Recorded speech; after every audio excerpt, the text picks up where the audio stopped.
Hello दोस्तों, मैं हूं आपका दोस्त दिनेश और मैं लेकर आया हूं एक बहुत ही सुंदर मोटिवेशनल स्टोरी जो आपको बहुत पसंद आएगी।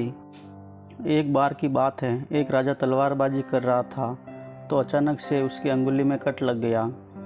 तो पास खड़े मंत्री अचानक बोल उठे, राजा साहब चिंता ना करें, जो होता है अच्छे के लिए होता है।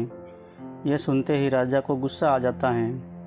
राजा उस मंत्री को कारागृह में बंद करने का आदेश दे देता है और बोलता है इसको फांसी पर चढ़ा दिया जाए।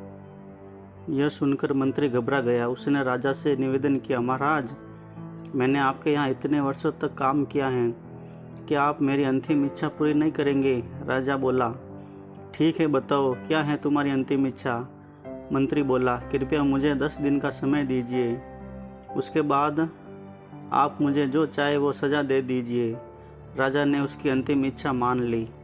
राजा दूसरे दिन अपने सैनिकों के साथ जंगल में शिकार पर निकला। जंगल के बीच में राजा अपने सैनिकों से बिछड़ गए और रास्ता भटक गए।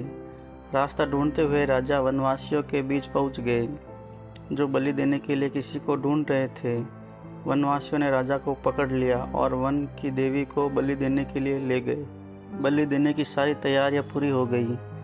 जैसे ही राजा को बलि देने के स्थान पर ले जाया गया, वहाँ खड़े बुजुर्ग की नज़र राजा की खंडित अंगुली पर पड़ी।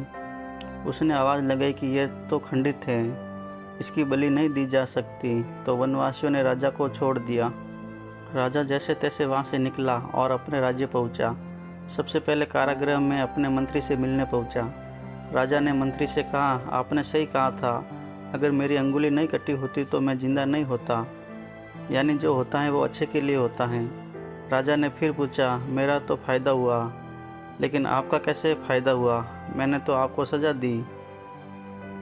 मंत्री बोला, मैं आपके साथ शिकार पर हमेशा रहता हूँ, उस दिन भी रहता, लेकिन मेरे खंडित नहीं होने के कारण मेरी बलि चढ़ जाती, इसलिए मेरे साथ भी जो हुआ अच्छा हुआ।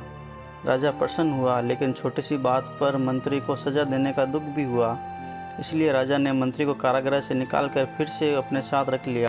दोस्तों, अपने जीवन में भी बहुत से उतार चढ़ाव आते रहते हैं। कभी कभी कुछ चीज़ें मन मुताबिक नहीं होती हैं, इस कारण से कभी निराश नहीं होना चाहिए। हमेशा याद रखें, जो होता है अच्छे के लिए होता है।